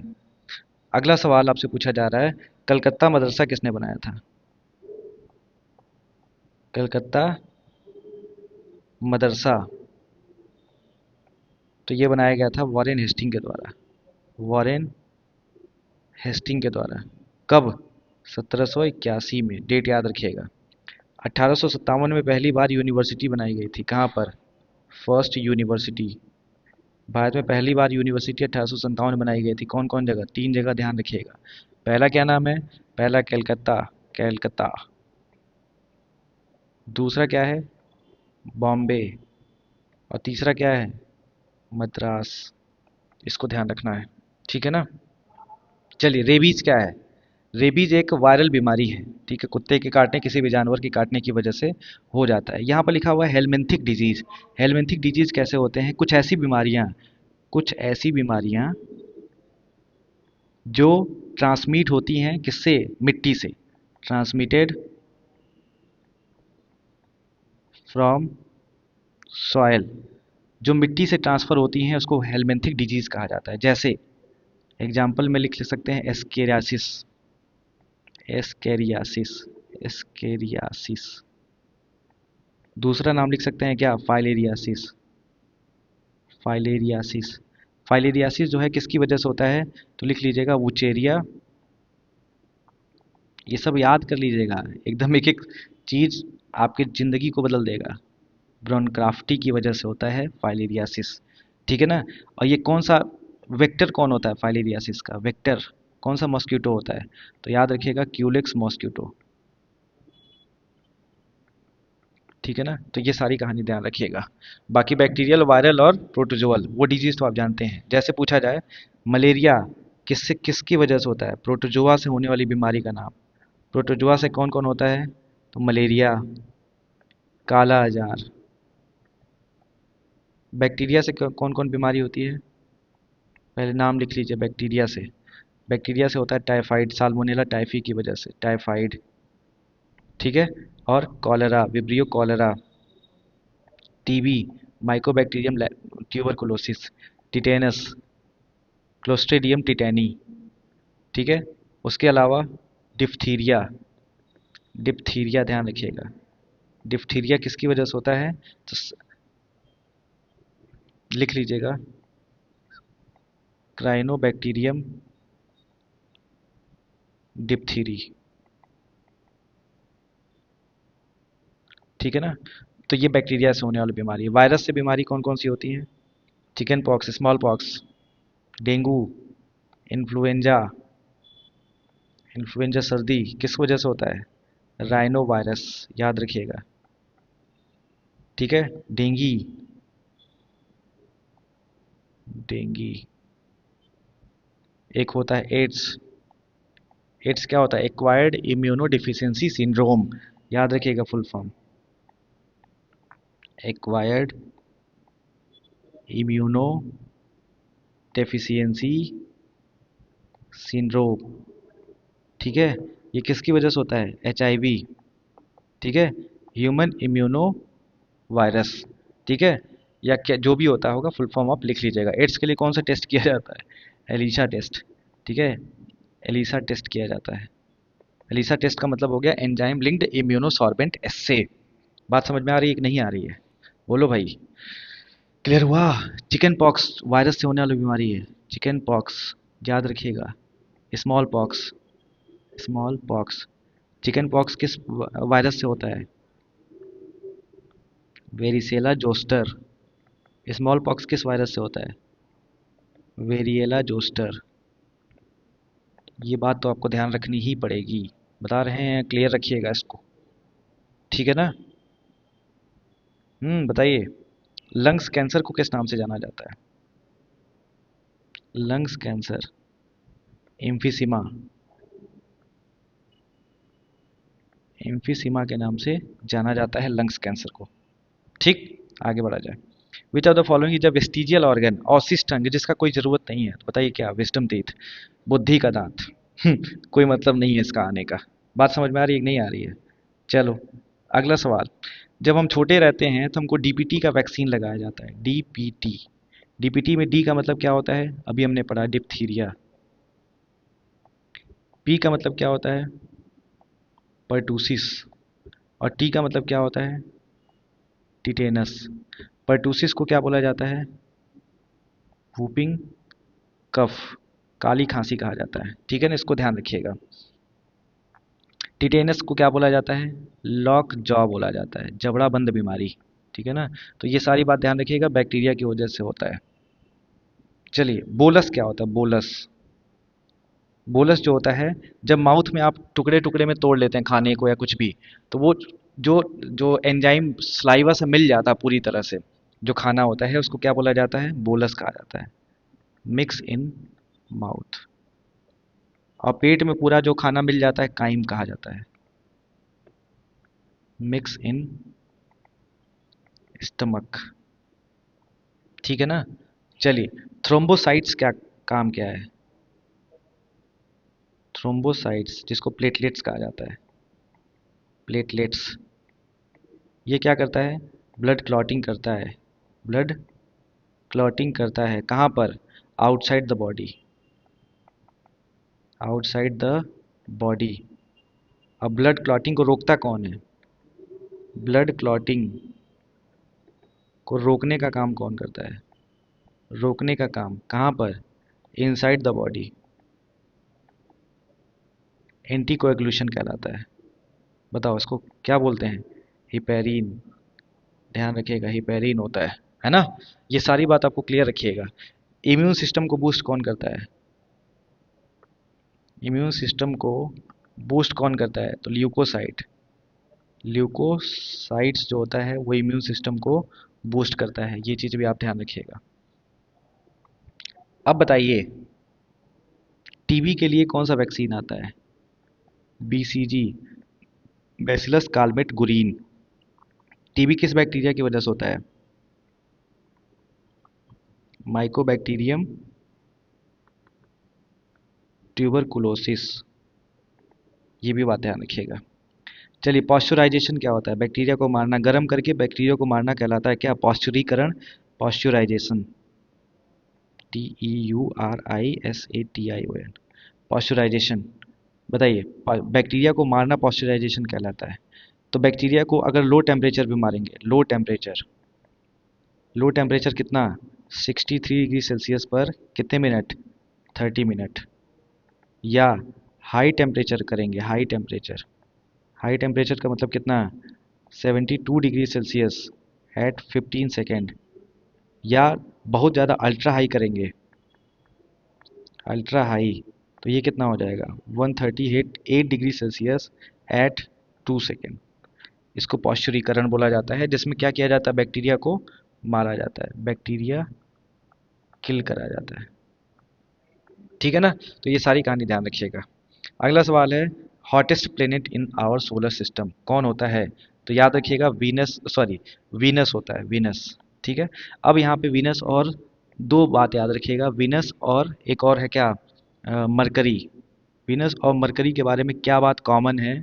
तो ये याद रखिएगा, इसके पास कोई भी मून नहीं है, कोई भी चंद्रमा इसके पास नहीं होता है, वीनस और मरकरी के पास में। बात समझ में आ रही है कि नहीं आ रही है? बोलो। चलिए, अगला सवाल आपसे पूछा जाता है, सन जो होता है उसमें एनर्जी कहाँ से आती है? तो हाइड्रोजन और हाइड्रोजन मिल के क्या बनाता है? बताओ। हीलियम बनाता है। इसमें क्या होता है? न्यूक्लियर फ्यूजन होता है, न्यूक्लियर फ्यूजन होता है। अगला सवाल आपसे पूछा जाए, सुनामी क्या होता है? TSUNAMI, सुनामी क्या होता है? सुनामी जो होता है, समुद्र में जो भूकंप आता है उसको सुनामी कहते हैं। अर्थक्वेक इन सी, समुद्र में जो भूकंप आता है उसको क्या बोला जाता है? सुनामी बोला जाता है। आपसे पूछा जाएगा एक question, deepest point on earth, earth पर सबसे गहरी बिंदु कौन सी है? तो Challenger Deep, CHALLENGER, Challenger Deep है। चैलेंजर डीप कहाँ पाई जाती है? तो मेरियाना ट्रेंच में पाई जाती है, मेरियाना ट्रेंच में पाई जाती है। 11,022 मीटर की गहराई होती है, ठीक है ना। तो ये चीज़ आप ध्यान रखिएगा। अगला सवाल, सेक्सुअली ट्रांसमिटेड डिजीज STD कौन सी नहीं है या कौन सी है? तो याद रखिएगा हेपेटाइटिस बी है। अच्छा नहीं है, सॉरी सॉरी सॉरी, नहीं है। नहीं है तो कौन सा नहीं होगा बताओ? स्कर्वी नहीं होगा। स्कर्वी किसकी कमी से होता है? विटामिन सी की कमी से होता है। विटामिन सी, विटामिन सी की कमी से होता है। विटामिन सी को क्या बोला जाता है? एस्कॉर्बिक एसिड कहा जाता है, एस्कॉर्बिक एसिड कहा जाता है। ये चीज़ भी ध्यान रखिएगा, ठीक है ना। बोलो, हेपेटाइटिस बी किसकी वजह से होता है? वायरस की वजह से, STD है। क्लियर हो गई बात। और सिफिलिस और गोनोरिया, सिफिलिस हो गया या गोनोरिया हो गया, ये किसकी वजह से होता है? बैक्टीरिया। ये बात याद रखिएगा, बैक्टीरिया लिख लीजिएगा कहीं भी। बैक्टीरिया की वजह से STD तो है, तीनों हैं, STD हैं तीनों, सेक्सुअली ट्रांसमिटेड डिजीज। लेकिन सिफिलिस और गोनोरिया बैक्टीरिया से होता है, हेपेटाइटिस बी वायरस से होता है, स्कर्वी जो है विटामिन सी की कमी से होता है। ये चीज़ भी ध्यान रखिएगा। उसके अलावा अगला सवाल है, plant which grow on saline soil, जो सलाइन, जो खारी मिट्टी में उग जाते हैं उसको क्या बोला जाता है? उसको हेलोफाइट कहा जाता है। जीरोफाइट, जेरो होता है, XERO, जीरोफाइट क्या होता है? जो किसी भी सूखे हैबिटेट को अडॉप्ट कर लेते हैं, एडाप्टेड, ढल जाते हैं। ड्राई हैबिटेट, इसको क्या बोला जाता है? जो सूखे में होते हैं उसको जेरोफाइट कहा जाता है। हाइड्रोफाइट मतलब जो पानी में होते हैं। सकलेंट किसको कहते हैं? जिसके जो प्लांट के कुछ पार्ट जो होते हैं वो बहुत ज़्यादा मोटे होते हैं, उसको सकलेंट कहा जाता है, सक्यूलेंट कहा जाता है। ये चीज़ भी ध्यान रखिएगा। लिथोफाइट क्या होता है? लिथोफाइट्स, लिथोफाइट्स मतलब होता है जो पहाड़ों पर, रॉक्स पे, पर्वतों पे उग जाते हैं, ग्रो ऑन स्टोन्स, पत्थरों पे उग जाते हैं, उसको लिथोफाइट्स कहा जाता है, ठीक है ना। मेसोफाइट किसको कहते हैं? मिसोफाइट्स किसको कहते हैं? मिसोफाइट्स वो होते हैं जो मॉडरेट अमाउंट ऑफ वाटर में उग जाते हैं, मॉडरेट अमाउंट ऑफ वाटर में उग जाते हैं, उसको बोला जाता है मीजोफाइट, ठीक है ना। अगला देखिए, longest river of the world कौन है? नाइल रिवर है। ये देखो दो धाराओं से बनती हैं, एक आई ब्लू नाइल, एक आई वाइट नाइल। इसको मान लीजिए बोल दिया आपने ब्लू नाइल, इसको बोल दिया वाइट नाइल। ये दोनों मिलकर नाइल रिवर बनाती हैं, ठीक है। और नाइल रिवर आगे इजिप्ट में जाती है, और इजिप्ट में कौन सा डैम बनाती है इसी पर? तो आसवान डैम। आसवान डैम जो है इजिप्ट पर बना हुआ है, नाइल रिवर पे बना हुआ है, ठीक है। लेक विक्टोरिया से निकलती है, लेक विक्टोरिया से निकलती है ये, ठीक है। तो ये सारी बात ध्यान रखिएगा। अगला सवाल है, गोबी डेजर्ट जो है वो कहाँ है? तो गोबी डेजर्ट आपको मिलेगा एशिया में, और एशिया में स्पेसिफिकली किसकी बात करा जा रहा है? चाइना की बात करी जा रही है। तकला मकान डेजर्ट कहाँ है? तकला मकान, बताइएगा, होमवर्क है आपके लिए। तकला मकान डेजर्ट कहाँ है? MAKAN, मकान। तकला मकान चाइना में है, गोबी डेजर्ट एशिया मतलब चाइना और मंगोलिया के बॉर्डर पर है, ठीक है। मैग्नीशियम और ऑक्सीजन क्या बनाता है? Mg2O बनाता है। मैग्नीशियम का रिबन जो जलता है वो किस कलर का होता है? मैग्नीशियम रिबन जब जलता है तो कौन सा कलर देता है? तो ये वाइट फ्लेम देता है, याद रखिएगा, वाइट फ्लेम देता है। बात समझ में आ रही है? सेचुरेटेड हाइड्रोकार्बन जब जलते हैं, सेचुरेटेड हाइड्रोकार्बन जब जलते हैं तो क्या देते हैं ये? तो सेचुरेटेड हाइड्रोकार्बन जब जलते हैं तो क्लीन फ्लेम देते हैं, clean flame, blue flame, clean flame, ठीक है। और जब अनसेचुरेटेड हाइड्रोकार्बन जलते हैं, अनसेचुरेटेड हाइड्रोकार्बन जलते हैं तो ये क्या देते हैं बताओ?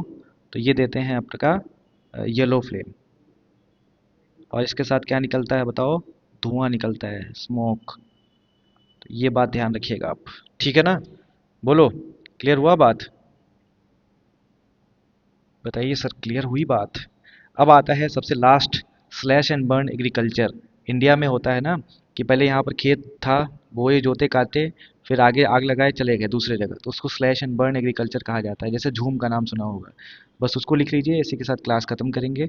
स्लैश एंड बर्न एग्रीकल्चर जो आपके एग्जाम में बहुत सवाल आता है। अलग अलग जगह अलग अलग नाम से बोला जाता है। आज इंडिया का याद करिए, कल वर्ल्ड का याद कर लेंगे, ठीक। तो सबसे पहला सवाल, झूम। झूम कहाँ कहा जाता है? तो असम में कहा जाता है और मेघालय में कहा जाता है, ठीक है। मिजोरम में कहा जाता है, नागालैंड में कहा जाता है झूम, ध्यान रखिएगा, मिजोरम। उसके अलावा पामलू, PAMLOU, पामलू। पामलू कहाँ कहा जाएगा? पामलू कहा जाएगा मणिपुर में, ठीक है। डीपा कहा जाता है? डीपा, डीपा कहा जाता है बस्तर वाले एरिया में। बस्तर कहाँ है? छत्तीसगढ़ में, ठीक है। और अंडमान वाले एरिया में कहा जाता है, अंडमान वाले एरिया में कहा जाता है। उसके अलावा पूछा जाएगा पोडू। पोडू कहाँ कहा जाता है? तो आंध्र प्रदेश वाले एरिया में पोडू कहा जाता है, ठीक है। अगला पमा दाबी। पमा दाबी कहाँ कहा जाता है? या ब्रिंगा, ये कहाँ कहा जाता है? तो ये उड़ीसा में कहा जाता है, ठीक है। अगला कुमारा कहाँ कहा जाता है? कुमारा, कुमारा जो है वो वेस्टर्न घाट वाले एरिया में कहा जाता है, वेस्टर्न घाट, साउथ वाले एरिया में, ठीक है। वॉल्टेरे कहाँ कहा जाता है? वॉल्टेरे, वॉल्टेरे कहा जाता है राजस्थान वाले एरिया में, राजस्थान वाले एरिया में वॉल्टेरे कहा जाता है, इसको याद रखिएगा, ठीक है ना। ब्रिंगा को ही क्या बोला जाता है? कोमान कहा जाता है, कोमान। तो ये सारी कहानी जो है ध्यान रखिएगा, स्लैश एंड बर्न एग्रीकल्चर के बारे में इतनी बात तो इंडिया में पता ही होना चाहिए, ठीक है। तो इस तरह से ये वाला सारा क्वेश्चन मैंने ये पूरा सेट कंप्लीट कर दिया, बहुत सारा इन्फॉर्मेशन दिया है आपको। तो उम्मीद करता हूँ आप इसका नोट्स बना के रख लेंगे, अच्छे से रिवीजन कर लेंगे पूरा। ऐसे सीरीज को हम 10-5 वीडियो में ही पूरा सारा रिवीजन कर लेंगे। तो इसी के साथ ही मैं अपने वाणी को विराम देता हूँ। मिलते हैं अगले वीडियो पे। थैंक यू सो मच, धन्यवाद। जय हिंद, जय भारत।